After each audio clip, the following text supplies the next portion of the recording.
Si apaga lenta, tu sombra se queda.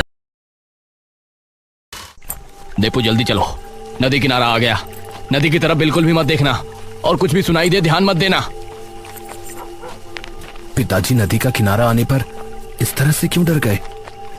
ये दोनों नदी किनारे से गुजर रहे थे, तभी पानी की आवाज आने लगी, जिसे सुनकर पिता ठिठक सा गया, लेकिन उसने नदी की तरफ नहीं देखा। तभी दीपू ने नदी की तरफ देखा। एक नाव किनारे की तरफ आ रही थी।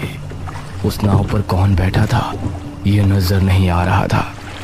जैसे जैसे वे किनारे पर आई तो दीपू ने देखा वो एक औरत थी, जिसका आधा चेहरा घूंघट से ढका हुआ था। किनारे पर आकर वो रुक गई और हाथ के इशारे से दीपू को बुलाने लगी। पिताजी, वो हमें बुला रही है। ये सुनकर पिता बुरी तरह डर गया। मैंने कहा था ना, उसकी तरफ मत देखो, अब भागो जल्दी से। ये दोनों अब वहां से तेज तेज भागने लगे और वो नाव वाली औरत वहीं खड़ी रह गई।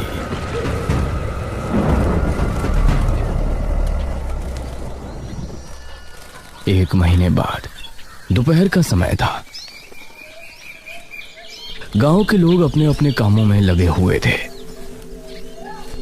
उसी समय एक जोड़ा टांगे में बैठा गांव में आया।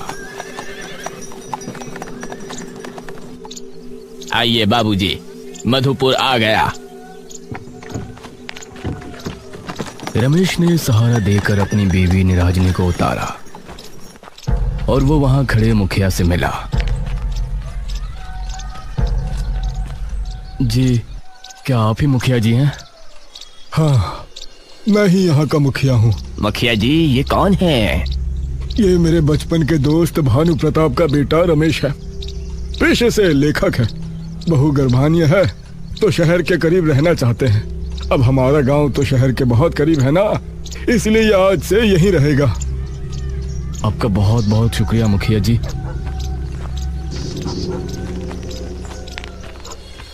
रमेश और निराजनी एक घर में रहने लगे जो नदी के करीब ही था। रमेश एक अच्छी सी कहानी लिखना चाहता था और अपनी नई कहानी शुरू करने की तैयारी में था। रात के 10 बजे मोहिनी और मोहित हाथ थामे टहल रहे थे। मोहित, तुम हमारे रिश्ते की बात अपने बाबूजी से कब कर रहे हो? अरे करेंगे भाई, अभी पहले बलवीर भैया की शादी तो होने दो, वरना बाबूजी कहेंगे बड़े की शादी नहीं हुई और छोटा फुदक रहा है। नदी किनारे अजीब सी शांति छाई हुई थी। चलती हवाएं माहौल को सुहाना बना रही थी। ये दोनों भी बातें करते करते नदी किनारे पहुंच चुके थे। कितना सुहाना मौसम है ना? हाँ, नदी भी कितनी खूबसूरत लग रही है। दोनों नदी किनारे बैठकर बातें करने लगे। कितना अच्छा होता कि कोई माझी होता तो हम दोनों उसकी नाव में नदी की सैर कर सकते। हाँ, बहुत अजीब बात है कि हमारी नदी में माझी क्यों नहीं आते, वरना मन तो मेरा भी बहुत करता है। तभी पानी की कलकल की आवाज आनी शुरू हुई। दोनों को सामने से वही नाव आती नजर आई जिसके अंदर घूंघट वाली माझी बैठी थी।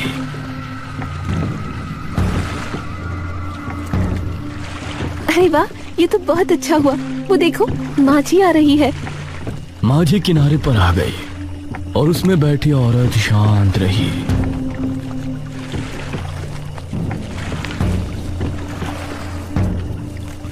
काकी, क्या आप हमें नदी की सैर करा लाएंगी? इस पर उसने हाँ में सिर हिलाया। अरे वाह, चलो। दोनों एक एक करके उसकी नाव में बैठ गए और फिर उस औरत ने नाव चलाना शुरू किया। धीरे धीरे नाव आगे बढ़ रही थी। पानी की आवाज बहुत ही मधुर लग रही थी और ये दोनों बहुत खुश थे। मोहिनी ने पानी हाथ में उठाकर मोहित पर फेंका। ये लो। अरे, तो मोहित ने भी वही क्रिया दोहराई और फिर दोनों हंसने लगे। नाव अब नदी के बीचों बीच थी और वो माझी बिल्कुल चुपचाप नाव चला रही थी। ये कुछ बोल क्यों नहीं रही है? जी क्या आप सच में कोई माझी है या फिर आप भी हमारी तरह शहर को निकली हैं? ये सुनकर वो औरत तेज तेज चप्पू चलाने लगी। नाव की रफ्तार बढ़ गई और ये दोनों शांत भाव से उसको देखने लगे।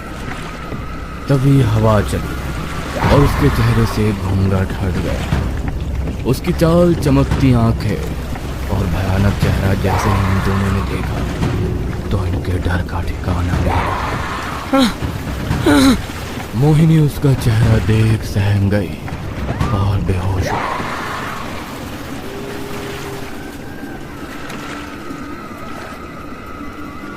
कुछ देर बाद मोहिनी की आंख खुली तो वो किनारे पर अकेली पड़ी थी। उसने इधर उधर देखा और खुद को अकेला पाकर घर की तरफ दौड़ पड़ी।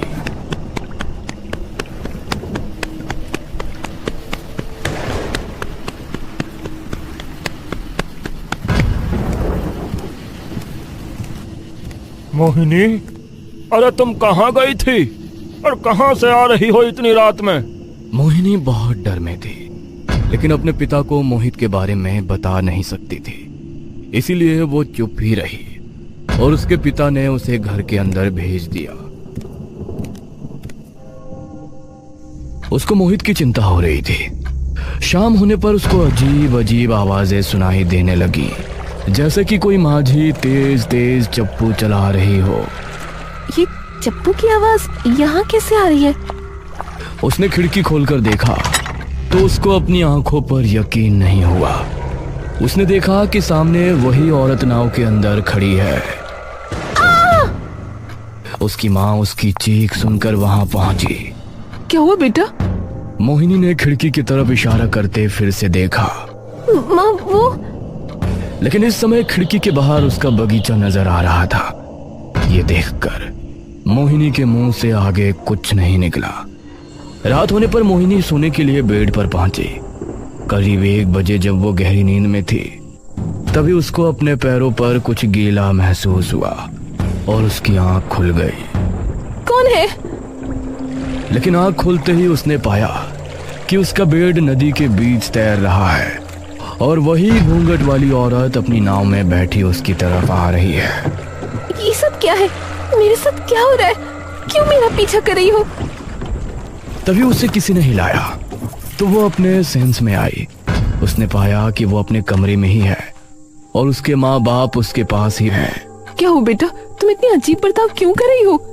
मोहिनी कस के अपनी माँ के गले लग गई और फिर उसने अपने माता पिता को सब कुछ बता दिया।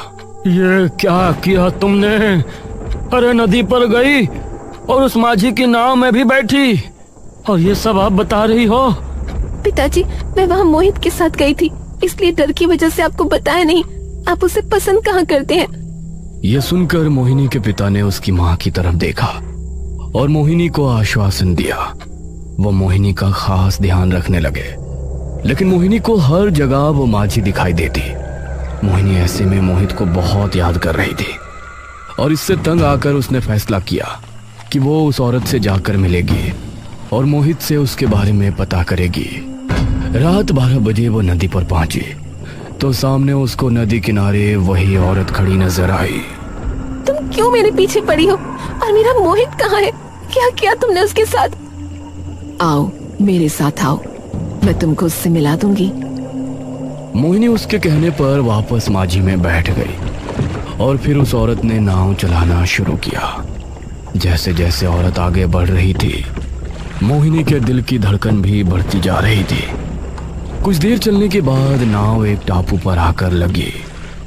यही है तुम्हारा मोहित? क्या तुमने मोहित को इस टापू पर छोड़ा है? यह सुनकर उस औरत ने हाँ में सिर हिलाया। मोहिनी उसकी नाव से उतरी और आगे बढ़ गई। टापू बहुत सुनसान था और वीरान भी। मोहिनी एक डर के साथ आगे कदम बढ़ा रही थी। मुझे यहाँ क्यों छोड़ गई? मोहित, मोहित क्या तुम यहाँ हो? वो बार बार आवाज लगाती लेकिन उसे कोई जवाब सुनाई नहीं दे रहा था। तभी अचानक उसका पैर किसी चीज से टकराया और वो जमीन पर गिर गई। उसने पाया कि मोहित जमीन पर मृत हालत में पड़ा है।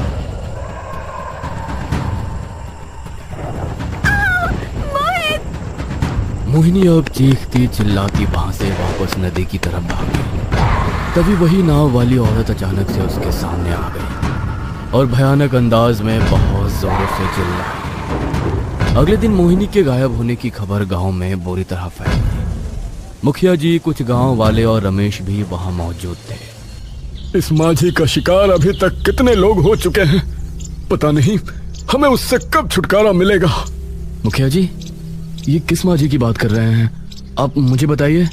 रमेश, उस नदी के किनारे एक औरत एक माझी है, रात के समय पर नजर आती है और कोई गलती से भी उसकी नाव में बैठ जाता है तो वो गायब हो जाता है या कुछ ही दिनों में उसकी मौत हो जाती है। लेकिन ऐसा क्यों? कौन है वो माझी और वो ऐसा क्यों कर रही है? कई सालों पहले नदी पर बहुत से माझी रहा करते थे। सभी माझी नाव में बैठाकर यात्रियों को दूसरे छोर पर छोड़कर आते थे। उन्हीं माझियों में एक था किशन। किशन की बीमारी के चलते मौत हो गई थी और उसकी मौत के बाद उसकी पत्नी मंजरी बेसहारा हो गई थी। इसीलिए एक दिन वो किशन की नाव लिए नदी पर पहुंची। ये क्या कर रही है मंजरी? तू इस नदी में माझी नहीं बन सकती। इस पर सिर्फ हम मर्द अपनी नाव चलाते हैं। औरत का काम करना गांव का और हम मर्दों का अपमान है। मुझे इस समय धन की जरूरत है और ये मेरे पति की नाव है, मैं इसे क्यों नहीं चला सकती? बावली हो गई है क्या? तने पता ना कि औरत का काम करना ठीक ना से उसे गैर मर्द गंदी नजरों से देखे से। हाँ, अगर मर्द गंदी नजरों से देखते हैं तो उनको अपनी नजर ठीक करनी चाहिए, उसमें मेरी कोई गलती नहीं। रही बात काम करने की, तो मैं भीख मांगकर अपना घर नहीं चलाने वाली। मैं इस नदी में भी अपनी नाव चलाने की हकदार हूँ और मैं भी एक माझी बन सकती हूँ। ये सुनकर बाकी सभी माझी अपने दांत भींचने लगे। सभी ने मिलकर योजना बनाई और जो भी यात्री नदी किनारे आता वो मंजरी की नाव में उसे बैठने ना देते। आइए भाई साहब, आपको उस पार जाना है, मैं छोड़ दूंगी, सिर्फ 4 आने में। तभी बलबीर आगे आकर बोला, अरे हमारा धंधा को खराब करना चाहती है क्या? उस पर जाने के 6 आने लगते हैं और तू हमारा ग्राहक छीन के 4 आने में ले जाएगी। इसी तरह वो सही दाम लगाने पर भी मंजरी के यात्री छीन लिया करते थे।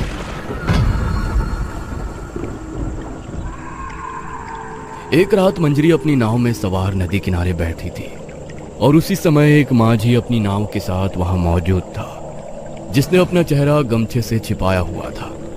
एक आदमी अपने छोटे भाई के साथ नदी किनारे पहुंचा। उसका छोटा भाई का सर फटा था और उसको गंभीर चोट आई थी। भाई साहब, मेरे भाई को जल्दी वैद्य जी के पास ले जाना होगा, वरना इसकी मौत हो जाएगी। आइए भाई साहब, मेरी नाव में आइए। अरे चुप कर भाई साहब, आप मेरी नाव में आओ, मैं जल्दी पहुंचा दूंगा। शुक्रिया भाई, लेकिन मेरे पास पैसे नहीं है, मैं कल आपको दे दूंगा। अरे ये क्या कह रहे हो? पैसे नहीं है तो हम लेकर भी नहीं जाने वाले, पहले पैसे लेकर आओ। उस माझी ने गंभीर हालत में देखते हुए भी उसको ले जाने से इनकार कर दिया। भाई साहब, आप मेरी नाव में बैठ जाइए, मैं आपको छोड़ देती हूँ, आप पैसे मत देना। आपका बहुत बहुत शुक्रिया बहन। वो आदमी अपने भाई को मंजरी की नाव में बैठाने ही वाला था कि तभी बस बहुत हुआ इस मंजरी का, अब हम इसकी मनमानी नहीं चलने देंगे। यह हमारा धंधा चौपट करके ही मानेगी। अगर तुमको बिना पैसों के नहीं जाना तो मुझे इसे ले जाने दो। बेचारा कितने दर्द में है, आपको दिखता नहीं? इसको जल्दी ही वैद्य के पास नहीं ले जाया गया तो इसकी मौत हो जाएगी। हाँ दिख रहा है, लेकिन हम तुझे फ्री में नहीं ले जाने देंगे। मैं इसे आज वैद्य तक पहुंचा कर रहूंगी। ये सुनकर उस माझी को गुस्सा आ गया।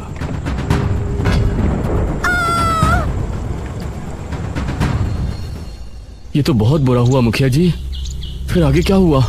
अगली रात से मंजरी अपनी नावों के साथ नदी किनारे नजर आने लगी और उसने सभी माझियों के दिल में डर का माहौल बना दिया। माझियों को वो अपनी कहानी बताती और उन पर जानलेवा हमला भी करती। इसलिए सभी माझियों ने नदी में नाव चलाना छोड़ दिया। रोजाना रात के समय सिर्फ मंजरी की नाव ही नदी में नजर आती और वो जो भी उसकी नाव में बैठ जाता वो या तो नाव गायब हो जाता या फिर मर जाता। रमेश को मंजरी की दास्तान बहुत दुख भरी लगी। वो एक लेखक था, इसलिए वो मंजरी के बारे में बहुत ज्यादा सोचने लगा और उसी के बारे में उसने लिखना भी शुरू किया। कुछ दिन ऐसे ही गुजर गए। एक रात निराजनी को लेबर पेन शुरू हुआ। जल्दी से वैद्य को बुला कर लाइए। मैं अभी किसी को बुला कर लाता हूँ।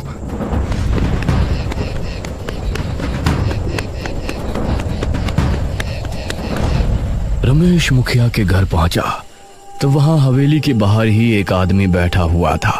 बिरजू काका, वो मुखिया जी कहाँ हैं?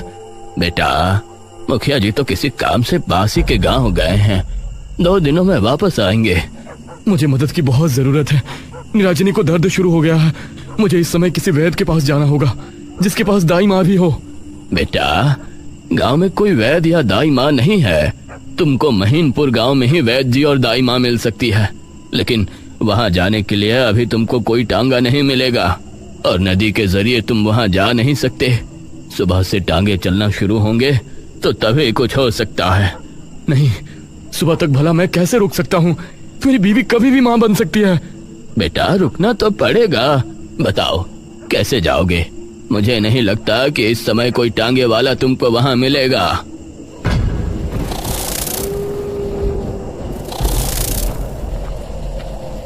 रमेश निराजनी को लेकर सरहद पर रवाना हो गया, जहां एक तरफ नदी थी और उसके ऊपर पुल जा रहा था। उसने देखा कि पुल काफी ऊंचाई पर है और वहां कोई भी टांगा नहीं है। क्या करूं? अब तुमको कैसे लेकर जाऊं मैं? तभी नाव के पतवार और चप्पू की आवाज सुनाई दी।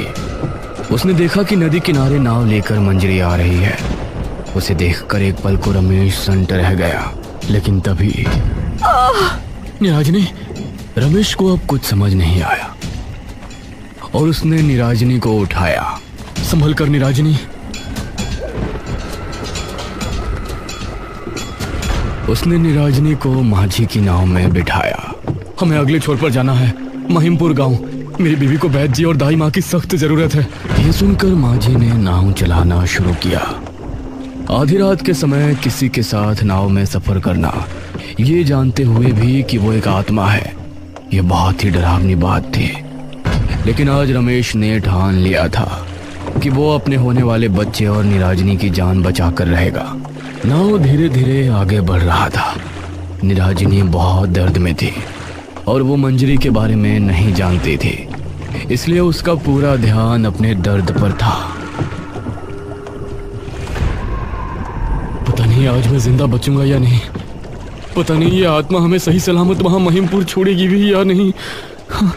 सामने कुछ ही दूरी पर अब इन दोनों को किनारा नजर आ रहा था। रमेश को इस बात की खुशी थी कि अभी तक मंजरी ने उसके साथ कुछ गलत नहीं किया। ये देखकर रमेश को थोड़ी राहत मिली। आप इतनी देर में क्यों नाव चला रही हैं? मुझे दर्द हो रहा है, जल्दी कीजिए ना।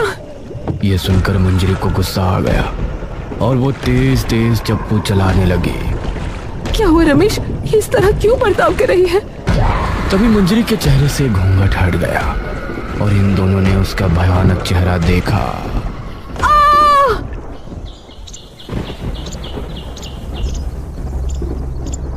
अगले दिन गांव में मातम सा माहौल छा गया। सभी लोग रमेश और निराजनी के बारे में अफसोस जता रहे थे। काका, तुमने रमेश को रात में नदी पर क्यों जाने दिया? राम राम। अरे मैंने कहा था रमेश से कि इस समय वहां जाना ठीक नहीं, लेकिन उसने मेरी एक ना सुनी। अब तो रमेश भी गायब हो गया। मैं भला अपने दोस्त को क्या जवाब दूंगा?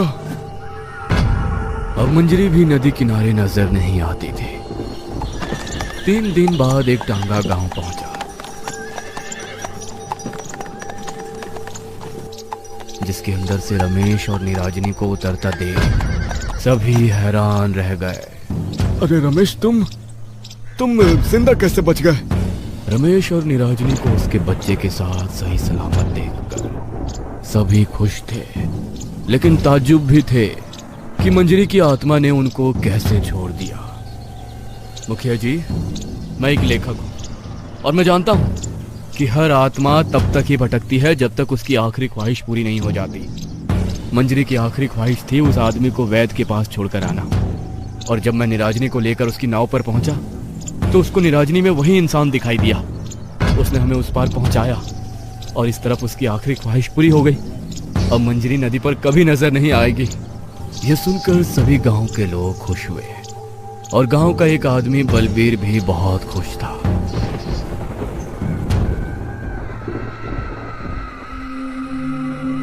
रात के समय बलबीर ने अपनी नाव पानी में उतारी।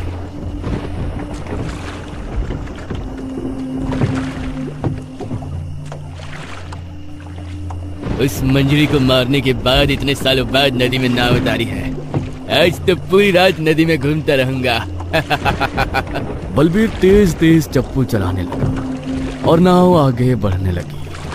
तभी सामने से उसको मंजरी की नाव आती नजर आई और उसके चेहरे से हंसी गायब हो गई, खौफ में बदल गई। तू वापस कैसे आ गई? मुझे मारने वाला तो तू ही था ना बलबीर। तुझे मारे बिना भला मेरी आत्मा को शांति कैसे मिल सकती थी? ये कहकर मंजरी उस पर टूट पड़ी और बलबीर अपनी नाव समेत पानी के अंदर समा गया।